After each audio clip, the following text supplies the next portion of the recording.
100 साल की सास। अरे मम्मी जी, थोड़ा उम्र के हिसाब से काम किया करो। कहीं कुछ हो गया तो लोग बोलेंगे बहू ने बूढ़ी सास का ध्यान नहीं रखा। बहू, तुम भी थोड़ा कम और धीरे बोला करो। कहीं चिल्लाते हुए कभी कुछ हो गया तो वही लोग बोलेंगे 100 साल की सास भली चंगी बैठी है और बहू बेचारी चलती बनी। वैसे मम्मी जी, दादी बिल्कुल ठीक बोल रही हैं। हैं? क्या ठीक बोल रही है? वो जो कुछ भी बोले वो सास है, पर तुम क्यों बोल रही हो? बहू होकर सास से जुबान लड़ाओगी क्या? ऐसा बोलते हुए निर्मला को धसका उठ जाता है। कहा था ना, मत चिल्ला मत चिल्ला। तुझे बिना सास और बहू से जुबान लड़ाए बिना शांति नहीं मिलती। अरे माँ, दादी की बात सुन लिया करो, तुम्हारे भले के लिए बोलती है ना। अरे कोई भला नहीं, इन्हें बस मुझे परेशान और शो ऑफ करने का शौक है। हाँ। चल झूठी। इस परिवार में 3 पीढ़ी की औरतें रहती है, जिनका हर समय कोई ना कोई अलग ड्रामा चलता ही रहता है, जिससे और किसी का पता नहीं, लेकिन सूरज बहुत परेशान रहता है।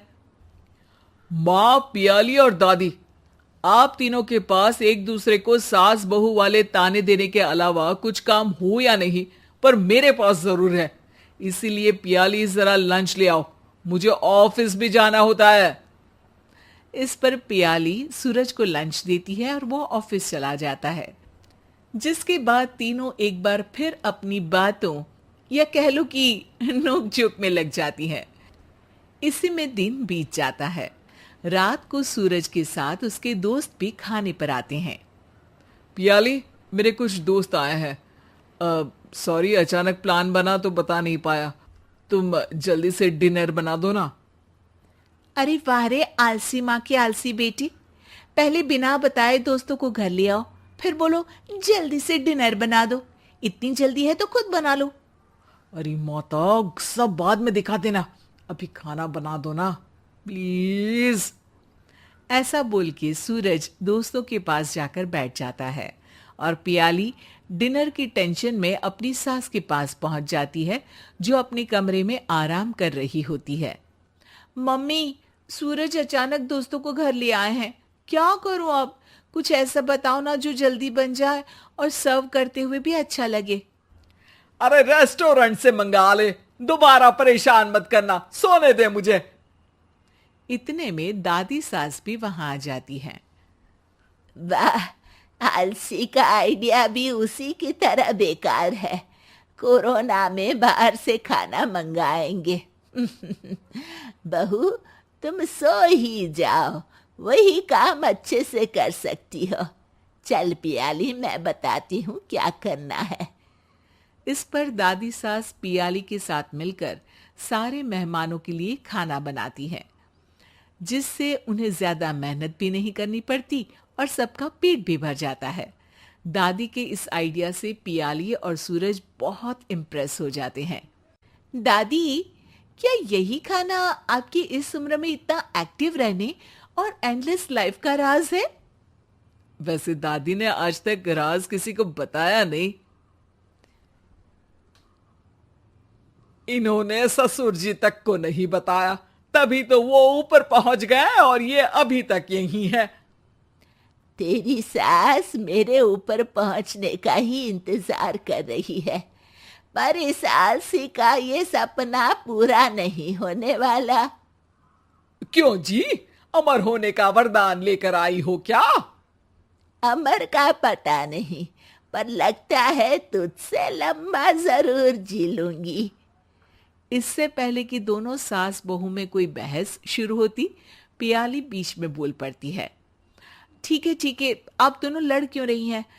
हम तो चाहते हैं कि आप दोनों हमारे साथ हमेशा रहें।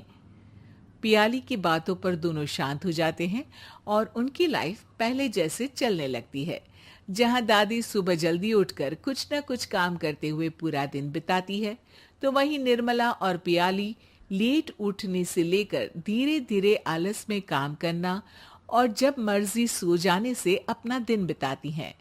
एक दिन निर्मला की सहेली उनके घर आती है। अरे क्यों रे निर्मला, कैसे चल रही है जिंदगी? सब बढ़िया, बस ये बुढ़िया ऊपर जाए तो ज्यादा अच्छा होगा। अरे ऐसा क्यों बोलती हो? तुम्हें तो उनसे सीखना चाहिए, वो बहुत फुर्तीली हैं। मैं उन्हें रोज मॉर्निंग वॉक करते हुए देखती हूँ, और वहीं तुम और तुम्हारी बहू है जिन्होंने शायद सुबह का सूरज आज तक देखा ही नहीं होगा। सहेली की बात सुनते ही निर्मला भड़क कर चिल्लाते हुए पियाली और अपनी सास को वहां बुलाती है, जिनके साथ सूरज भी वहां आ जाता है और ये सब देख सहेली वहां से चली जाती है। अरे सासू माँ, आपको हमसे क्या दिक्कत है? अब तो मेरी सहेलियां भी आपकी वजह से मुझे ताने देने लगी है। मम्मी जी, कुछ तो लोग कहेंगे, लोगों का काम है कहना, आप इग्नोर करो ना। अच्छा वैसे महारानी, वो तुम्हें भी वही सब बोल रही थी? है?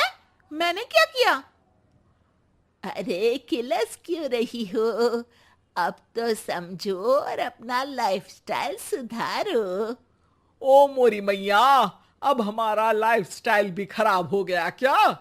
आपका तो हाई फाई है ना, बस उतना ही ठीक है। तुम लोग हमेशा पूछते हो ना कि मेरी इस उम्र और अभी भी इतने एक्टिव रहने का राज क्या है, तो वो ये लाइफ स्टाइल ही है जिसे हाई फाई नहीं पर सिंपल कहते हैं। दादी, अब कहना क्या चाहती हो?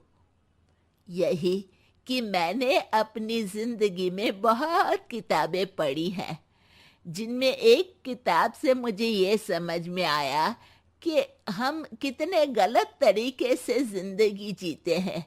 उसी के बाद मैंने एक अच्छे जीवन के लिए इकिगाई रूल अपनाया, जिसका मकसद तो सिर्फ अच्छा जीवन जीना था। इतना लंबा कैसे जी गई मुझे खुद अचंभा होता है। ओह, तो मतलब आप मुझे परेशान नहीं करती थी? वो तो आप करती हैं। वैसे ये इकिगाई क्या है? थोड़ी रिसर्च खुद भी कर लो आलसियों, सब मैं ही बता दूं क्या?